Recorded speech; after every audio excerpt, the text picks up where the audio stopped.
Bab 202. Si sampah yang mencuri resep obat. Broto tersentak, ekspresinya sangat tegang. Salep intermiten, keluarga Ren hanyalah sebuah cuplikan, dia mengembangkan obat ini, papanya tidak mendukung, jadi tidak bersedia mengeluarkan dana terlalu banyak. Broto ingin membuktikan dirinya, tapi malah tidak ada uang. Sekarang Rocky malah menginvestasikan 600 miliar, sepenuhnya cukup. Melihat dia tidak berbicara, Rocky mengerutkan keningnya, apakah 1,2 T tidak cukup? Kalau begitu investasi 2 T miliar dulu, kamu atur saja. Tidak. Broto terkejut sampai berkeringat, langsung menggeleng, 600 miliar sudah cukup sekali. Jangankan pabrik farmasi skala menengah, bahkan mau membangun perusahaan pabrik farmasi skala besar juga sudah cukup. Dan juga membangun jalur produksi, salep intermiten, juga cukup sepenuhnya, bahkan uang untuk mempromosikan produk juga cukup. Dia semangat sekali, tidak berhenti mengusap keringatnya, dalam hati masih terguncang. Melihat Rocky berpakaian biasa, yang dia kenakan dari atas sampai bawah di total paling banyak tidak sampai 1 juta, tapi dia tidak menyangka, Rocky bisa mengeluarkan uang sebanyak itu dengan mudah. Magi juga hanya melihat dalam diam, dia tahu keterampilan medis Rocky tinggi sekali, tapi tidak menyangka rupanya dia juga seorang prai kaya. Dan juga kaya sekali sampai orang tidak bisa berkata-kata. Rocky membuat kesepakatan tentang pabrik farmasi, lalu menelepon Billy, menyuruh Billy mengirimkan 2 T ke rekening Yan Wotong. Mengenai dia memberi Broto saham 1%, karena dia berencana membangun pabrik farmasi di kota Babel. Biasanya dia di kota Gopo, tidak bisa sering ke pabrik farmasi, bisa menyerahkan kepada Broto untuk menmastersnya. Dia mengeluarkan resep untuk memproduksi obat, tapi intinya tetap dia pegang, meskipun Broto menmasters, Yan Wotong, dia juga tidak perlu akan bocor. Master Rocky, besok aku akan langsung mengerjakan tentang pabrik farmasi. Broto tersadar dari lamunannya, langsung menjawab. Dia tahu kemampuan Rocky, meskipun saham 1%, tapi komisi yang bisa dia dapatkan, pasti 10 kali lipat lebih banyak dari Yan Wotong. Dan juga bisa bekerja sama dengan Rocky, menjadi pemegang saham pabrik farmasinya, Broto sangat menginginkannya. Saat mereka sedang mengobrol, Mia dan Mike berjalan masuk ke dalam aula. Mike tiba-tiba melihat Rocky dan Broto, dalam sekejap merasa bersalah, langsung menarik adiknya dan berjalan cepat untuk menghindari dua orang itu. Dia sudah menggunakan obat salep, tangan kanannya juga membaik perlahan, dalam hati sangat senang.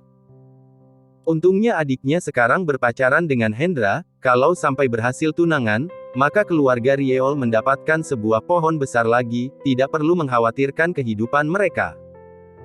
Tapi, sekarang, Yan Wotong, masih dibawa ke Penmaster San Broto, kakak adik keluarga Rieol tidak berhenti memprovokasi Hendra, menyuruhnya merebut perusahaan, menendang Broto keluar.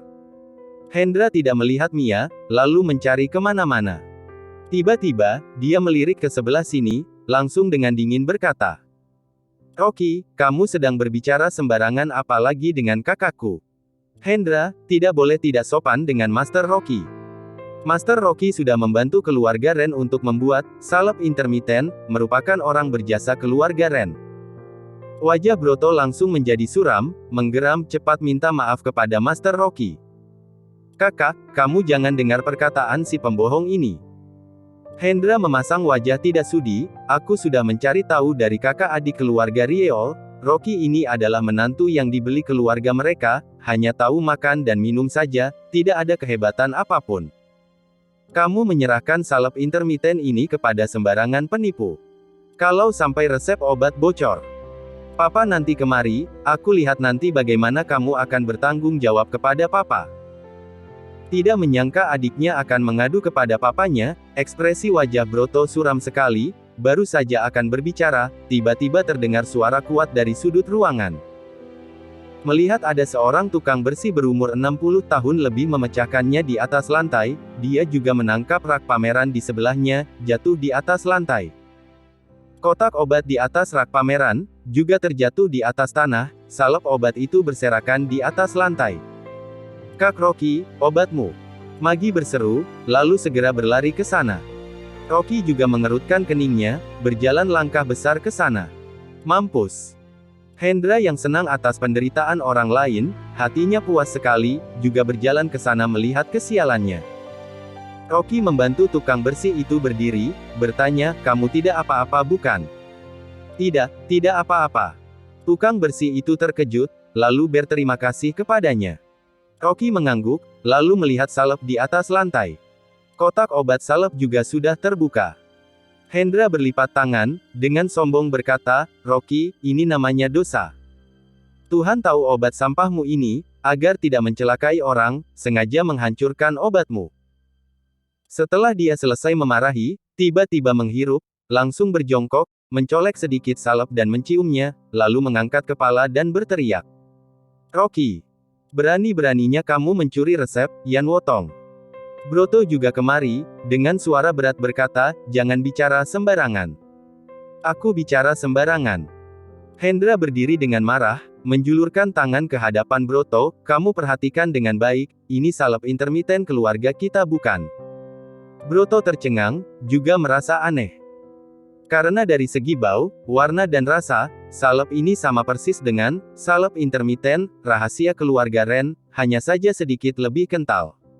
"Kakak, aku sudah bilang anak ini adalah penipu, kamu masih tidak percaya, sekarang sudah percayakan."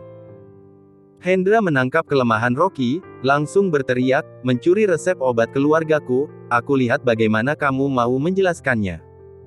Setelah mengatakannya, dia berteriak keras, "Kemari, tangkap si pencuri resep obat ini." Orang di dalam aula langsung berkumpul kemari, satu persatu melihat Rocky dengan hina. Mencuri resep obat orang lain, adalah hal paling tabu di dalam industri medis, akan diremehkan di dalam industri itu. Apalagi, Rocky tidak hanya mencuri resep unik orang lain, juga dengan percaya diri membawa obat ini untuk menghadiri pameran. Sungguh sombong sekali. "Rocky, kamu bersusah payah membohongi kakakku, tujuannya untuk obat rahasia unik keluarga Ren bukan?" Ekspresi wajah Hendra ganas, dengan marah berteriak, "Kakak, kamu memancing serigala masuk ke dalam ruangan, aku lihat bagaimana kamu akan menjelaskannya kepada papa." Rocky dengan dingin berkata, "Kamu sudah salah lihat, ini bukan salep intermiten, ini adalah obat yang aku teliti sendiri." "Sembarangan." Hendra berteriak kuat, "Aku sudah 20 tahun lebih di dalam ilmu medis keluarga Ren, dengan mata tertutup saja bisa mengenali obat ampuh keluargaku. Kamu kira aku bodoh? Jelas-jelas obat keluargaku." Magu juga terkejut sekali, karena dia juga bisa melihat bahwa dua racikan obat ini hampir sama. Kebanyakan orang yang berkumpul adalah orang dalam industri medis, juga berspekulasi, pun sangat menolak tindakan Rocky ini. Benar-benar sampah di dalam medis tradisional China, bisa-bisanya mencuri resep obat unik orang lain. Orang seperti ini, harus diusir dari dunia medis tradisional China. Bagaimana rumah sakit keluarga Zhou bisa bersama dengan sampah seperti ini? Apakah mata Bernard sudah buta? Beberapa petugas sudah berlari kemari. Hendra menunjuk hidung Rocky, berteriak, "Tangkap sampah ini." "Apa yang terjadi?" Sebuah suara yang jernih, memotong kerumunan. Rocky melihat ke sana, tampak seorang pria berumur 50 tahun lebih, dengan wajah serius berjalan kemari, di belakangnya diikuti beberapa bodyguard. Hendra berkata, "Pak, si penipu ini menipu kakak, mencuri resep obat unik keluarga kita." Pria parubaya ini adalah pemimpin, Yan Wotong, Diki. Broto langsung berjalan maju, berkata, "Pak, sebenarnya Master Rocky sudah membantu perusahaan meneliti." "Dia termasuk master apa?" Diki berteriak keras, dengan wajah suram memotong, "Broto, kamu tidak hanya tidak pandai melihat orang, juga berani mengambil keputusan sendiri, menyerahkan rahasia resep kita kepada penipu ini. Kamu sudah tidak cocok menjadi penmaster perusahaan lagi, hari ini juga akan diserahkan kepada Hendra saja." Bab 203. Harus amputasi. Kemarahan Hendra langsung menghilang, langsung berkata, "Terima kasih Pak, aku akan mengurus perusahaan dengan baik, tidak akan seceroboh kakak." Wajah Broto memucat, keningnya langsung mengeluarkan buliran keringat dingin yang besar, langsung menjelaskan. Tapi dia masih belum sempat berbicara, Diki sudah menamparnya, wajahnya kecewa, "Broto, kali ini aku sungguh sudah salah melihatmu. Kalau bukan kakak adik keluarga Rieol memberitahu, aku masih tidak tahu kalau kamu melakukan hal seceroboh ini. Kamu tidak perlu berbicara lagi, sekarang pulang ke rumah, introspeksi diri. Setelah mengatakannya, dia langsung memutar tubuhnya, sama sekali tidak ingin mendengar penjelasan apapun. Tubuh Broto bergetar, terhuyung dan terjatuh, bahkan kakinya lemas. Dia mengorbankan tenaga 7-8 tahun demi perusahaan, melupakan tidur dan makan, bahkan masih belum mencari istri, akhirnya sudah membesarkan reputasi, Yan Wotong, sampai ke seluruh negeri. Ini adalah hasil yang dia dapatkan, tiba-tiba dicabut, sungguh tidak bisa menerimanya. Tapi, dia juga tidak habis pikir, kenapa salep giok hitam, yang diantar Rocky, bisa-bisanya mirip persis dengan salep intermiten dari keluarga mereka. Apakah dirinya sungguh sudah tertipu? Resep obat sudah ditipu oleh Rocky. Tangkap Rocky. Tunggu. Rocky tiba-tiba mengangkat kepalanya. Diki dengan dingin berkata, aku tidak ingin mendengar penjelasan apapun. Setelah mengatakannya, dia langsung memutar badannya dan pergi. Saat dia memutar tubuhnya, tidak menyadari rak pameran yang ada di atas lantai, terjatuh keras ke atas lantai. Kali ini terburu-buru sekali, Diki langsung memeluk lengannya, kesakitan sekali sampai ekspresinya berubah. "Pa!" Broto terkejut, langsung menghampiri Diki. Magi berdiri paling dekat, langsung berjongkok dan mendiagnosa, mengerutkan keningnya berkata, tulang tangan kanan Paman Diki sudah patah. Dalam hati Hendra gembira sekali, dalam sekejap berkata, "Pa, obat baru untuk mengobati patah tulang yang baru aku kembangkan, aku suruh orang bawa kemari sekarang." Sungguh Tuhan memberi kesempatan bagus, ini sepenuhnya adalah kesempatannya untuk menunjukkan kehebatannya. Harus merebut kepercayaan Papa, menendang Broto dari keluarga. Asistennya membawa sebuah toples giok putih berlari kemari, Hendra langsung mengeluarkan salep obat, memoleskan ke tangan kanan Diki. Rocky mengerutkan keningnya, langsung menghentikan, tidak boleh pakai obat ini, akan ada efek samping. Rocky, kamu jangan menakut-nakuti. Ucap Hendra dengan marah, jangan kira aku tidak tahu, kamu bersekongkol dengan Broto, kalau tidak mana mungkin dia akan memberimu resep obat. Tunggu luka papaku sudah sembuh, aku baru bertanya kepada kalian berdua lagi. Di sekeliling ada banyak orang, tadi di depan pintu sudah melihat Hendra menunjukkan hasil obat ini, beramai-ramai menyalahkan Rocky. Diki menggertakkan giginya, dengan nada dingin berkata, tidak perlu dengarkan dia, oleskan dulu obatnya. Dia sama sekali tidak percaya dengan Rocky, sekarang juga curiga terhadap Broto, mengira anaknya sudah memihak orang lain, mempunyai kesepakatan gelap dengan Rocky. Broto menjelaskan begitu banyak, tahu kalau sekarang bahkan mau berkata apapun sudah tidak ada gunanya lagi. Hendra tersenyum dengan senang, dengan percaya diri memoleskan salep pada lengan Diki, lalu mengambil satu sendok, menyuruh Diki meminumnya. Salep ini mempunyai bau busuk, membuat Diki hampir muntah, tapi masih tetap menahan kuat, memakan obat salep ini. Pencegahan Rocky tidak berguna, hanya bisa menunggu di samping. Setelah memoleskan obat, rasa sakit di lengan Diki langsung menghilang, ekspresinya langsung berubah nyaman, dia mengangkat kepala melirik Hendra, tatapannya lega sekali. Mengira anak kecilnya ini, tidak berguna, tidak menyangka juga sudah berprestasi. Tampaknya, dia sudah bisa mengambil perusahaan dari tangan Broto, dengan tenang menyerahkan kepada anak kecilnya untuk dia urus. Lagi pula dia juga selalu tidak suka Broto, selalu merasa dia adalah orang luar. Setelah beberapa menit, Hendra dengan berhati-hati menghapus salep di lengan Diki, berkata, "Pa, coba Papa gerakkan tangannya." Diki mencoba menggerakkan tangan, langsung merasa aneh dan terkejut, sebenarnya ini adalah obat apa, sepertinya tulang di lenganku sudah tersambung lagi. "Pa, ini adalah salep tulang yang kuracik." Kemarahan Hendra menghilang, menggunakan kesempatan ini berkata, "Pa, obat ini sejauh ini masih dalam penelitian, dananya masih tidak begitu cukup." Diki melihat lengannya, tidak merasakan sedikit rasa sakit, daerah patah tulang secepat ini membaik, sungguh tidak bisa dipercaya. Obat ini bisa-bisanya menyembuhkan patah tulang, benar-benar tonggak sejarah dalam kedokteran. Obat semacam ini, kalau bisa masuk ke pemasaran, tidak hanya akan menggemparkan seluruh negeri, takutnya juga bisa membuat reputasi Yan Wotong sampai ke luar negeri, memperluas menjadi perusahaan medis berskala internasional. Semua orang yang melihat ramai-ramai memuji Hendra. Hendra menunjukkan wajahnya, tapi malah pura-pura rendah hati. "Pa, dulu aku masih belum dewasa, sekarang aku sudah mengerti, harus membesarkan perusahaan. Kemampuan kakak terbatas, tapi dia juga kakakku, juga lebih mengerti perusahaan. Biarkan saja dia jadi asistenku, menjadi supir dan membawa tasku." Diki senang sekali, terlebih merasa sangat lega dan bangga terhadap anaknya, dengan yakin berkata, "Hendra, mulai sekarang Broto jadi asistenmu saja. Dan juga, aku akan menginvestasikan 60 miliar, sebagai dana untuk penelitian dan perkembangan produk ini." 60 miliar. Hendra senang sekali, sudah bisa mendapat kembali 40 miliar lebih yang dia habiskan untuk pelelangan resep obat ini. Dan juga merebut hak pengurusan perusahaan dari tangan kakaknya. Saat ini semua hak ada di tangannya, tidak perlu takut kepada Broto lagi. Akhirnya anaknya bisa menjadi senjata, Diki merasa lega sekali. Di saat ini juga, tiba-tiba wajah Diki pucat, memuntahkan segumpal darah segar, dan juga rasa sakit yang amat sangat kuat menjalar dari lengannya. "Papa, kamu kenapa?"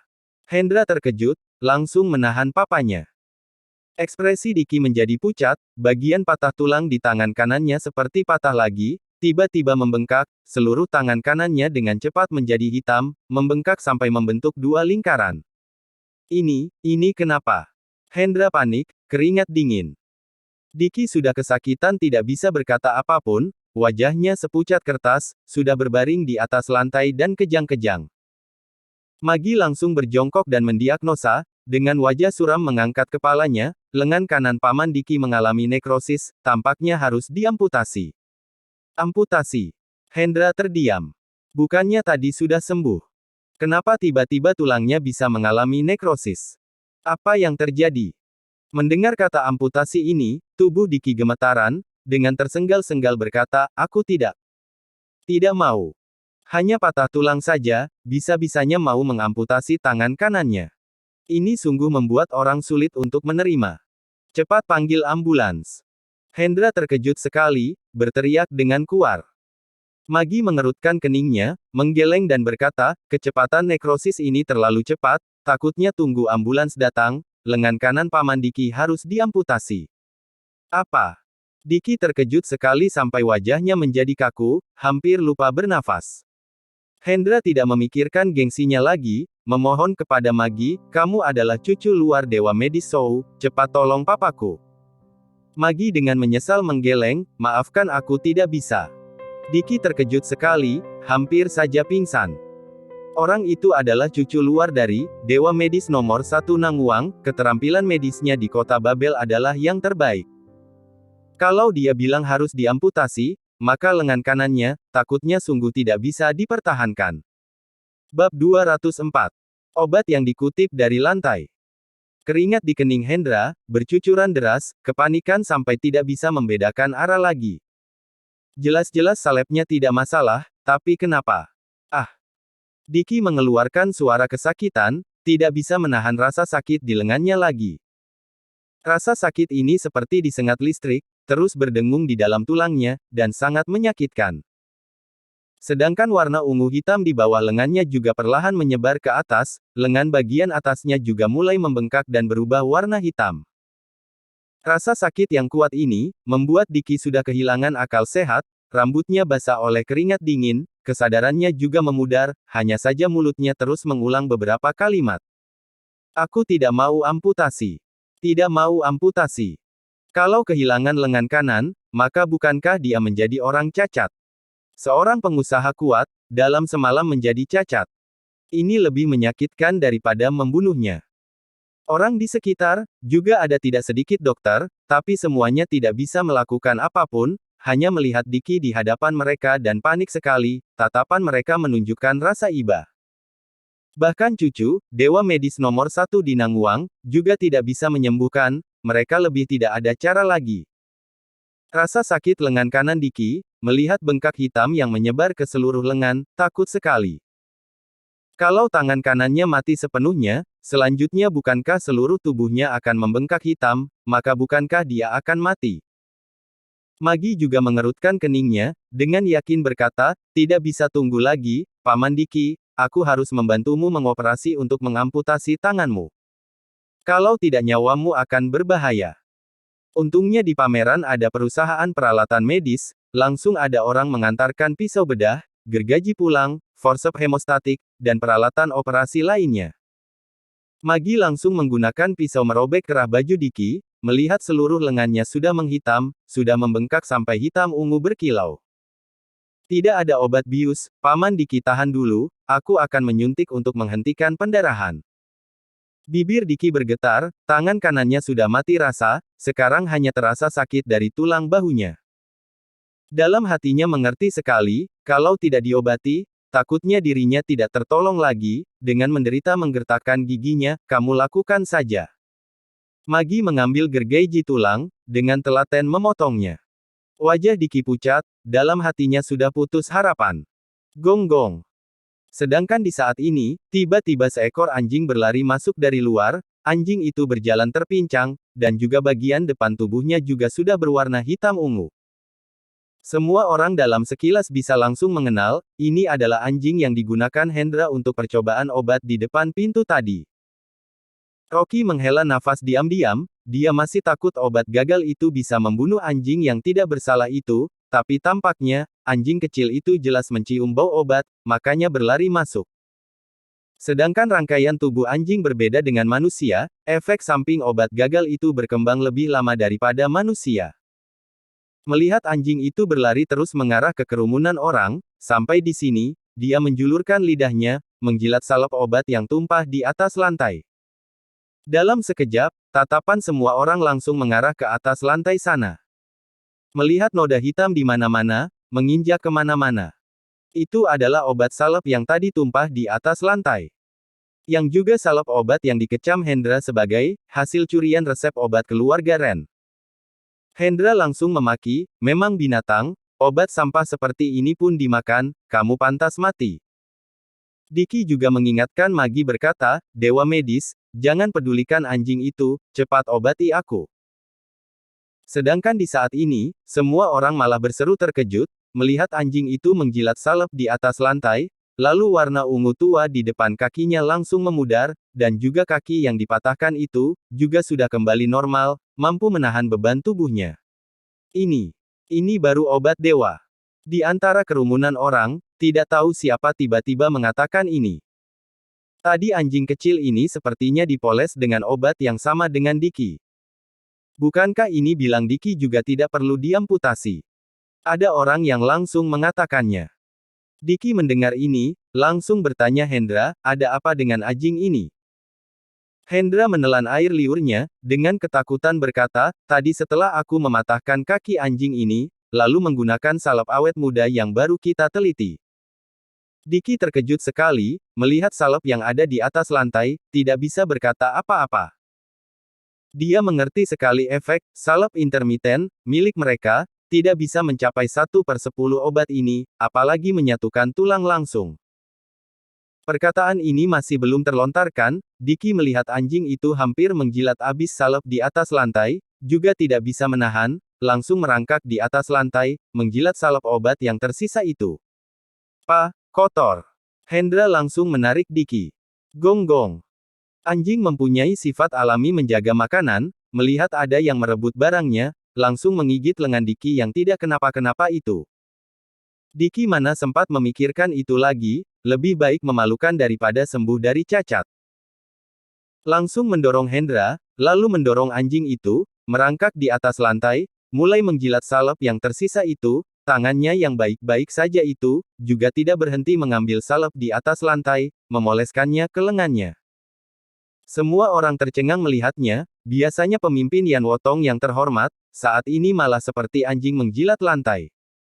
Lalu melihat tatapan Rocky, malah penuh hormat, ini baru dewa medis sebenarnya. Broto baru saja ingin memohon kepada Rocky, hanya saja memikirkan perkataan Diki tadi, hanya bisa menghelakan nafas.